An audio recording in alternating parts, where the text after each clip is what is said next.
no último relato, né, Paula, para você que chegou agora também, o Odisseu, ele terminou, né, de contar o relato dele para o rei Alcino, e o rei fica muito satisfeito, né?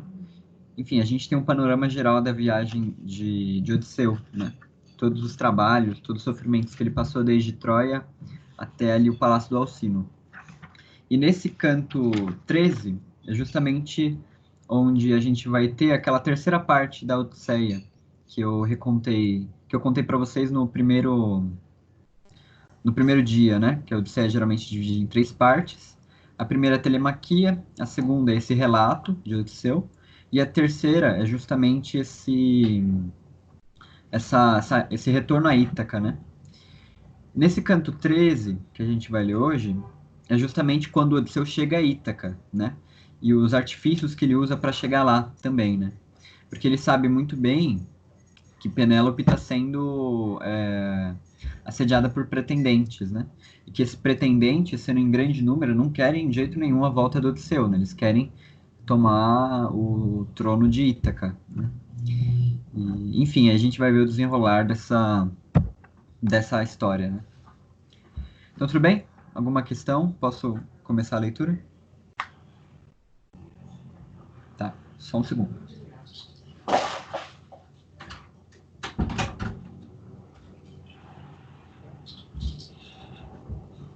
Vamos lá, então. Novamente, um resuminho, né, sobre o contexto que vai acontecer. Ó, os feacios deixam Odisseu dormindo na terra de Ítaca, junto com os seus presentes. Por um lado, Possídio transforma o navio deles em pedra, e por outro, Atena aconselha Odisseu perto da costa sobre a morte dos pretendentes. Ela esconde suas coisas em uma caverna e transforma Odisseu em um velho. Tá? Então vamos lá.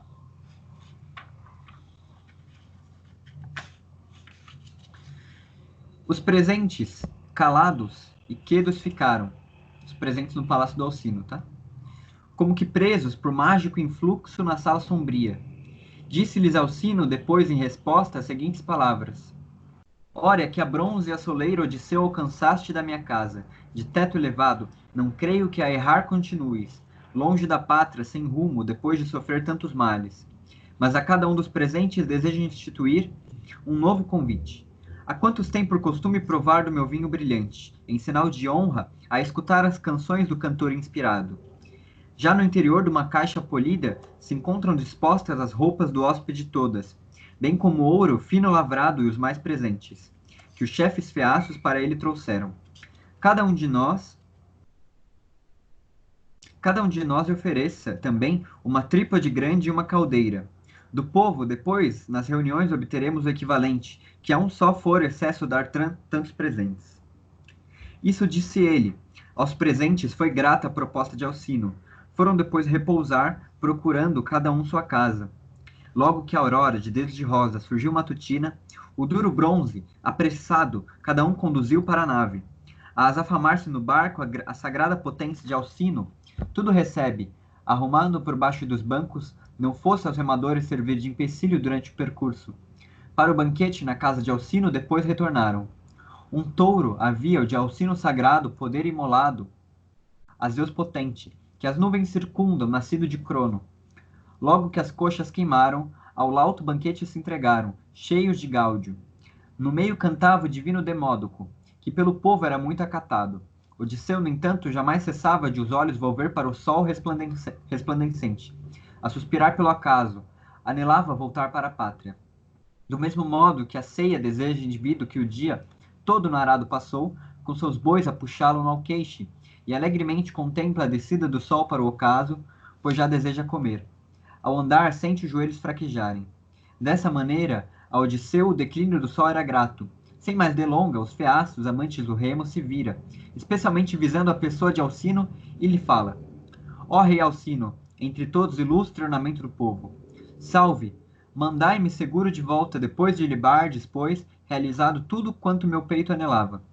Os companheiros e os gratos presentes que os deuses celestes hão de abençoar, consentindo que fiel me apareça a consorte ao meu retorno, e também com saúde as pessoas de casa.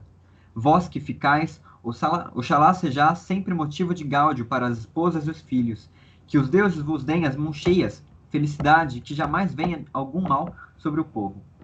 Isso disse ele. Os presentes o aplaudem, pedindo que fosse reconduzido o estrangeiro que tão nobremente falara. Vira-se então para o arauto a sagrada potência de Alcino. Vamos, Póntono, mistura no vaso a bebida e os presentes distribui no salão, que a Zeus Pai suplicar todos possam, porque depois o estrangeiro mandemos de volta à sua pátria. Isso disse ele, e Pontono a agradável bebida mistura, e como de uso a cada um, se achegando, a divide. Aos beatos deuses eternos libaram, que moram no Olimpo vastíssimo, cada um do assento em que estava. O divino Odisseu levantou-se e foi a Arete oferecer-lhe uma taça com alças ornadas, e começando a falar, lhe dirige as palavras aladas. Vive, ó rainha, feliz para sempre, até que venha a morte, na mais extrema velhice, que a todos os homens atinge. Vou de retorno, tu, aqui no palácio, prossegue contente com o rei Alcino e teus filhos, bem como com todo o teu povo. Tendo isso dito, o divino Odisseu a soleira atravessa. A sacra força de Alcino mandou que um arauto lhe fosse em companhia até a praia do mar e ao navio ligeiro. Várias criadas também manda Arete que a tal ponto seguissem. Uma levava consigo uma túnica e um manto bem limpo. Logo após essa, a segunda carrega um baú reforçado. Uma terceira, por fim, vinho tinto e alimentos levava. Logo que foram chegados ao mar e ao navio ligeiro, os companheiros ilustres na côncava nave apressaram-se a recolher os presentes, bem como a bebida e alimentos. Para Odisseu, uma colcha e uma tela de linho estenderam sobre a coberta de trás, a fim que o sossegado dormisse na popa. Sobe Odisseu para bordo e silente se deita. Os companheiros se sentam, cada um no seu banco de remo, todos em ordem, e amarra desatam da pedra furada. E quando o corpo esticaram, ferindo com os remos as ondas, sono invencível baixou sobre os cílios do grande guerreiro, muito suave e profundo, qual cópia perfeita da morte. Do mesmo modo que 4 veementes cavalos num jugo partem velozes do campo, excitados por golpes de látego, e o corpo todo empinado, depressa o caminho percorrem. Dessa maneira o navio ergue a popa, fazendo com que as ondas grandes atrás se agitassem, ferventes no mar sonoroso. Com segurança assim voa, nem mesmo o falcão, certamente, a mais ligeira das naves, pudera alcançá-lo no voo. As ondas, pois, apartavam o navio veloz, que açucava e conduzia o varão sem saber de saber semelhante a dos deuses, o qual realmente sofrera trabalho sem conta no espírito, nas guerras cruas dos homens e em luta com as ondas marinhas, mas que ora estava a dormir calmamente, esquecido de tudo. Quando se alçou no horizonte a mais lúcida estrela, que sempre com sua luz anuncia a chegada da aurora solícita, aproximava-se da ilha o navio, que o mar percorria. Na terra de Ítaca encontra-se um porto ao ancião dedicado, Forco, deidade do mar, promontórios em cada um dos lados. A pique se erguem e para o interior gradualmente descaem. Servem de amparo eles 2 contra as ondas, que os ventos levantavam do lado externo. E assim, dentro, sem uso de amarras, as naves de boas toda ancoram, depois de concluído o percurso. No ponto extremo do porto, frondosa oliveira se alteia, junto às quais uma gruta se afunda assombrosa e agradável. É dedicada a esta às ninfas, por todas chamadas de náiades. Ânforas grandes se vêem no interior e crateras de pedra, dentro das quais as abelhas as suas colmeias fabricam. Bem como teares compridos de pedra, também onde as ninfas tecem seus mantos tingidos com púrpura, espanto dos olhos. Fonte perene e borbulha, é provida de 2 saídas, uma do lado do norte, acessível aos homens somente. A que se encontra no sul é dos deuses, nenhum dos humanos dela se serve. É caminho somente dos deuses eternos. Conhecedores do sítio, os feaços aí aportaram. A nave Lestes, com a força em que vinha, avançou para o seco, quase metade era tal violência dos bons remadores. Estes, a terra saltando, do barco providos de bancos ato contínuo Odisseu levantaram da côncava nave, junto com a colcha brilhante e a coberta tecida de linho, e o depuseram assim como estava, a dormir, sobre a areia. Desembarcaram depois os objetos que os nobres feaços, graças a Atena magnânima, ao vir ofertado lhe haviam. Junto do trono da grande oliveira, eles tudo amontoaram, fora da estrada, porque não se desse que algum transeunte antes do herói despertasse, pudesse roubar-lhe o tesouro. Voltam depois para casa. Esquecido, porém, não ficara o Deus Possidо que a terra sacode de suas ameaças contra o divino Odisseu. Os desígnios de Zeus ele sonda. Zeus Pai, daqui para diante não mais dentre os deuses eternos serei acatado. Uma vez que os mortais não me prezam, Falo dos feácios, conquanto de mim todos eles descendam. Sempre julguei que Odisseu ao palácio voltar poderia, depois de muito sofrer. Nunca quis do retorno privá-lo, desde que vi que lhe tinhas com um gesto asselado a promessa. Adormecido, o trouxeram no barco veloz pelas ondas, e o despuseram em Ítaca, rico de bens infinitos, dando-lhe vestes em tanta abundância, bem como ouro e bronze, como jamais Odisseu obteria do saco de Troia, caso tivesse tornado feliz com sua parte da presa. Disse-lhe então em resposta, Zeus grande que as nuvens cumula, abalador poderoso da terra, que ditos são esses? Não te desprezam os deuses, pois coisa difícil seria a um dos mais velhos e fortes dos deuses causar uma ofensa. Mas, se qualquer dos mortais, muito confiado na audácia e na força, não te venera, tem sempre o infalível poder de vingar-te. Obra conforme o desejas e conforme tua alma te ordena. Disse-lhe então Possido que a terra sacode o seguinte: Anuviador, já teria tomado a vingança que dizes, se não temesse sua cólera e não evitasse esperá-la. Ora, pretendo fazer sossobrar o navio bem feito dos marinheiros feácios, à volta das ondas brumosas, para que cessem de vez de os mortais a prestar o retorno. Quero também envolver a cidade com uma alta montanha. Disse-lhe então em resposta, Zeus grande que as nuvens cumula. Caro, em meu peito reflito esse ser o conselho mais certo. Quando estiver todo o povo reunido e avistar da cidade anal, de volta não longe da costa um rochedo e transmuda de forma igual à da nave, que todo se admire de vê-lo. Cuide também de acercar-lhe os muros com altas montanhas. Logo que ouviu tais palavras, possível que a terra sacode, foi para Esquéria, a cidade onde os nobres feácios demoram. Lá se postou, avançava muito célere a nau sulcadora, e aproximar-se da praia achegou-se-lhe, entanto Possido, e a transformou numa pedra, de fundas raízes dotadas, com um simples toque de mão. Afastou-se dali depois. Uns para os outros, palavras aladas então pronunciam os feácios marinheiros, famosos nos remos compridos. Muitos dentre eles falavam, virando-se para o mais próximo. Ai, quem teria fixado ao mar a nossa nau corredora, quando tornava de viagem? Já estava toda ela visível. Isso diziam sem que nenhum ainda soubesse o ocorrido. Disse aos presentes Alcino, arrengando as seguintes palavras. Ai, em verdade atingiu-nos vestuoso e veraz vaticínio, pois me contava meu pai que Possido se achava gastado como todos nós, por incúlume volta a prestarmos aos homens. Disse que um dia, ao voltar de viagem, magnífica nave dos marinheiros feácios nas ondas do mar nebuloso, despedaçada seria, e a cidade com montes cercada. O velho assim me contou, e eis que tudo se cumpre de acordo. Ora, devemos submissos fazer como passo, e dizei-vos: a nenhum homem que acaso vierte a essa nossa cidade, facilitemos a volta. A Possídio também, 12 touros dos mais valiosos matemos, que possa de nós apiedar-se, e não nos cerque a cidade, ocultando-a com uma alta montanha. Cheios de espanto a tais vozes, os bois eles logo trouxeram. Dessa maneira suplicam ao Deus poderoso Possídio os conselhos e guias ilustres do povo feácio, todos postados à volta do altar. Odisseu, entre mentes, na cara pátria acordou, mas não pôde saber onde estava. Longa demais fora a ausência. Além disso, de Zeus a donzela, Palas Atena, cuidosa, o envolvera de névoa, porque ele reconhecido não fosse, e a consorte o não visse e os amigos, antes que a deusa o orientasse de tudo, e vingança completa dos pretendentes tirasse por todas as suas ofensas. Ao próprio rei, por tudo isso, outro aspecto essas coisas tomaram. Longos caminhos de acesso difícil e portos seguros, bem como as pedras e pique as ramagens viçosas das árvores. Súbito se ergue de um salto e o terreno da pátria contempla.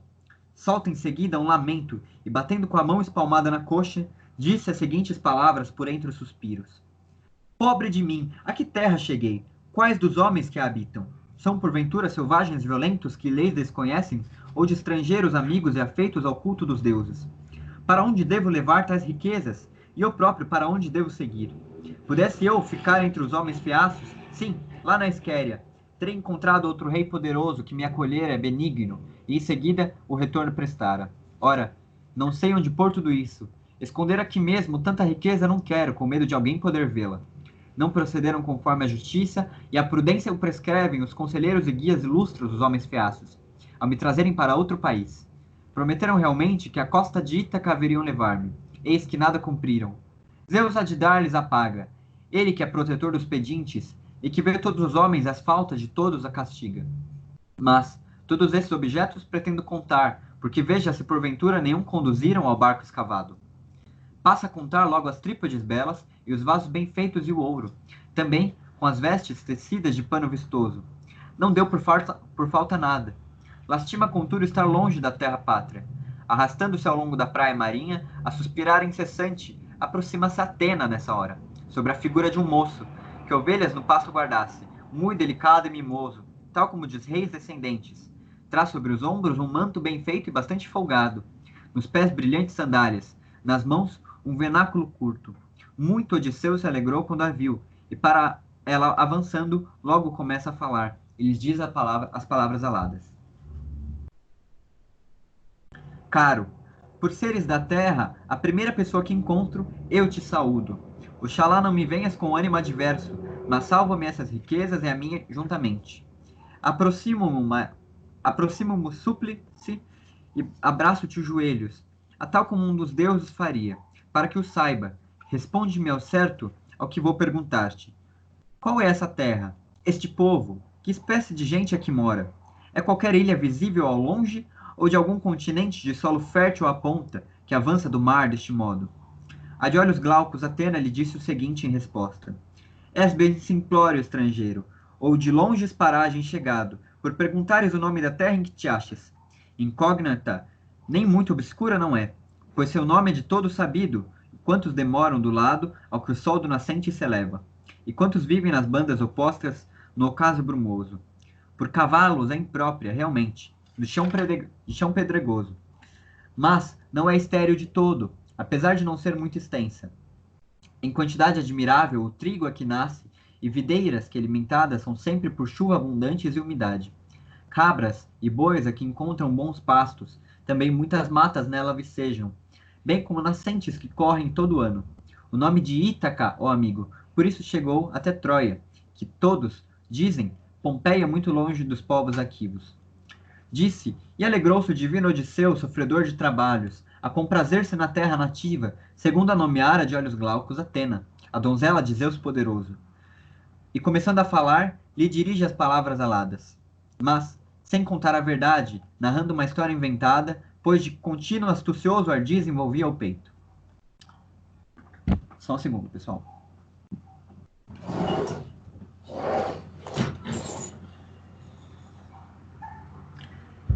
De Ítaca ouvi muitas vezes falar nas campinas de Creta, lá muito longe além mar. Ora, vim aqui ter em uma pessoa com todas essas riquezas. Deixei outro tanto a meus filhos. Por ter a Orcíloco morto, veloz e dileto rebento de Domeneu, fui forçado a fugir. Ele, a todos os homens laboriosos em Creta, vencia nos pés muito rápidos. Quis despojar-me de tudo que trouxe de espólio de Troia, pela conquista do que tanto na alma trabalho sofrera. Não só na guerra dos homens, mas ainda nas lutas com as vagas, sob pretexto de que não quisera servir ao pai dele. Lá no país dos troianos, onde era eu também um dos chefes. Com minha espada de bronze o feri, quando vinha do campo, tendo-me ao lado da estrada escondido um companheiro. Visto fazer noite escura, que o céu encobria, não fomos reconhecidos. A vida tirei-lhe sem ser observado. Logo depois de o haver morto por meio do bronze afiado, fui ter a nave de uns nobres fenícios, aos quais fiz a súplica, tendo-lhes depois dado primeiro uma parte apreciável do episódio, de me levarem até Pilo no barco de casco anegrado, ou me deixarem na hélide santa dos homens epéios. Mas certamente a violência do vento os levou dessas costas a seu mau grado, que dolo nenhum contra mim conceberam. Até que depois de vagarmos, aqui viemos ter já de noite para o porto retomamos, com grande trabalho. Da ceia nenhum de nós se lembrou, muito embora com fome estivéssemos. Sim, do navio saltando, deitamo-nos todos na praia. Por me encontrar cansadíssimo, sono agradável venceu-me. A eles, as minhas riquezas, tirando da côncava nave, as despuseram na areia, bem perto do porto em que eu estava. Logo depois embarcaram, viajando do rumo deserto, na populosa Sidão, entregando-me aos meus dissabores. A de olhos glaucos, Atena, sorrindo, ao lhe ouvir as tais palavras, acariciou-o com a mão. De mulher, assumira a aparência bela e de grande estatura, entendida em lavores de preço. E começando a falar, lhe dirige as palavras aladas. Simulador sem defeitos, seria quem te esperasse em qualquer sorte de astúcias. Ainda mesmo que fosse um dos deuses, ó astucioso e matreiro incansável, nem mesmo na pátria resolveras pôr à margem, de vez, essa sorte de embustes e artimanhas falazes, que tanto condizem quanto a alma? Bem, mas deixemos de lado essas coisas, porque ambos na astúcia somos peritos. No meio dos homens, salienta-te sempre pelos discursos e planos. No círculo dos deuses, sou célebre por minha astúcia e saber. Desconheces, acaso, até agora, Palas Atena, donzela de Deus poderoso, que sempre a teu lado se encontrou, protegendo-te em todos os lances.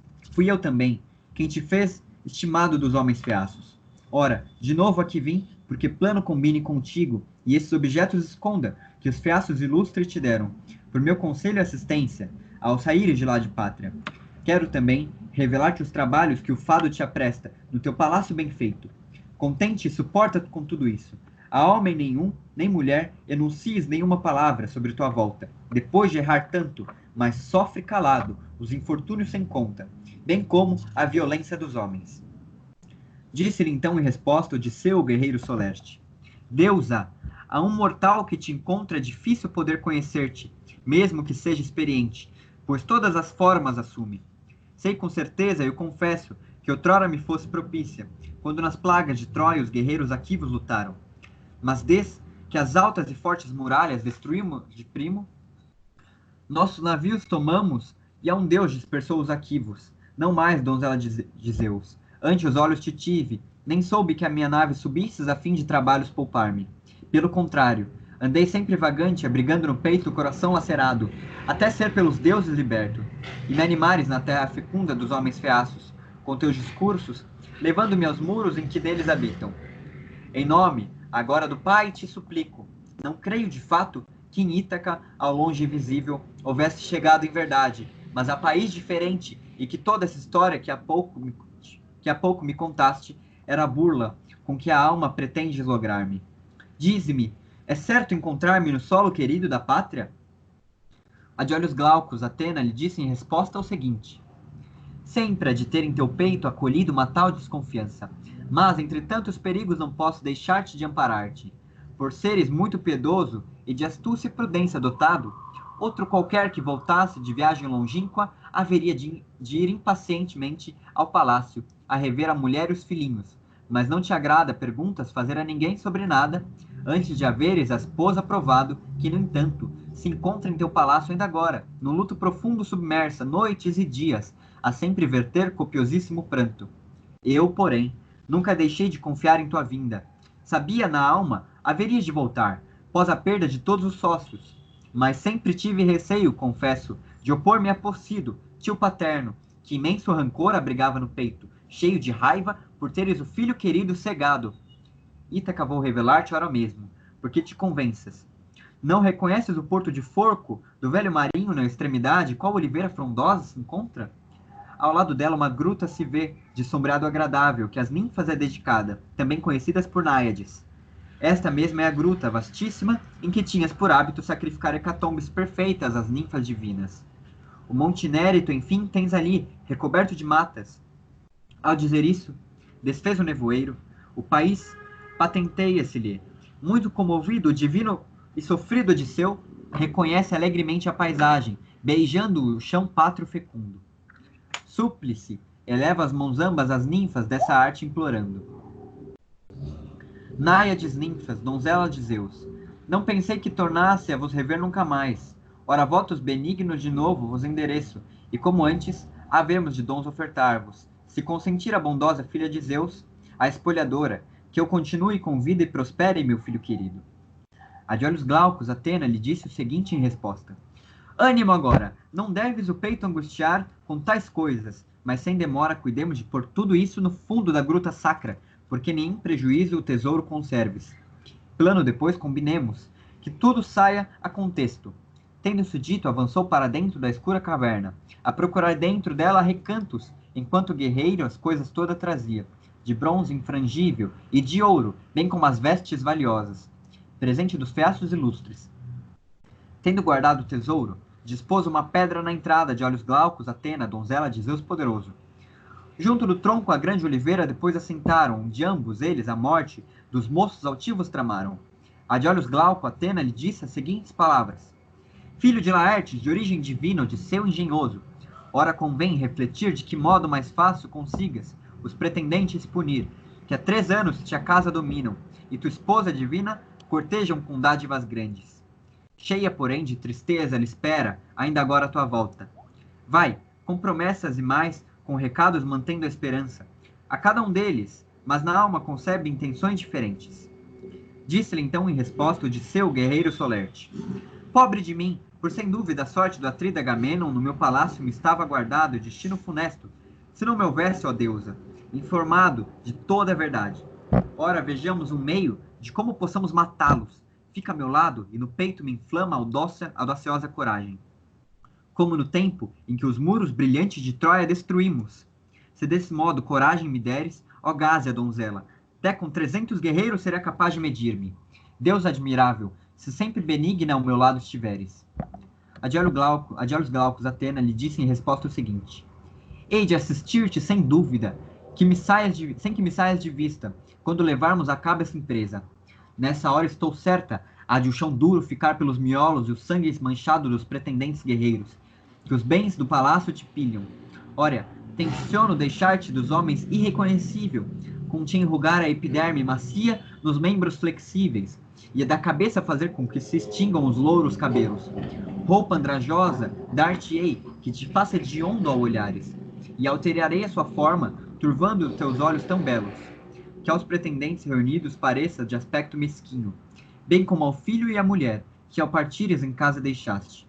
Cuida, em primeiro lugar, de encontrar-te com o divo porqueiro, guarda das varas de suínas, que sempre te foi afeiçoado, e tem afeto por teu filho, assim como a prudente Penélope.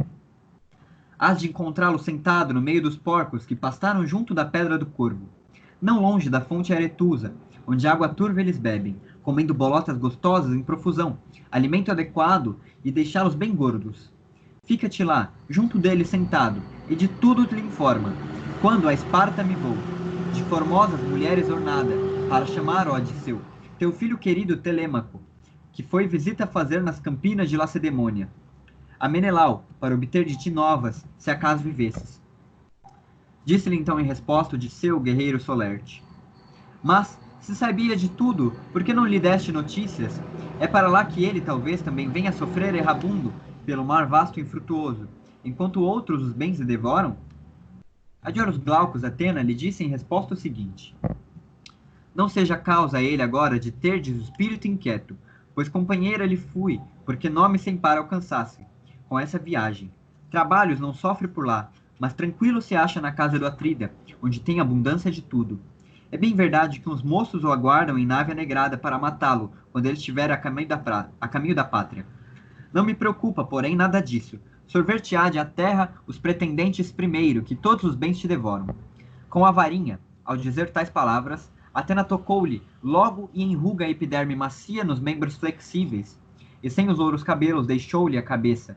Por volta dos membros todos, a pele de um velho lançou-lhe, engelhada, e amorteceu-lhe os 2 olhos que dantes tão belos brilhavam. Lança-lhe então, sobre os ombros, um velho gabão e uma túnica, cheios de furos e imundos, com manchas de aspecto anegrado. E revestiu-o com um couro rapado de corça ligeira. Deu-lhe um bodão para a viagem, e ainda um surrão muito gasto, quase imprestável, pendente do corpo por velha correia.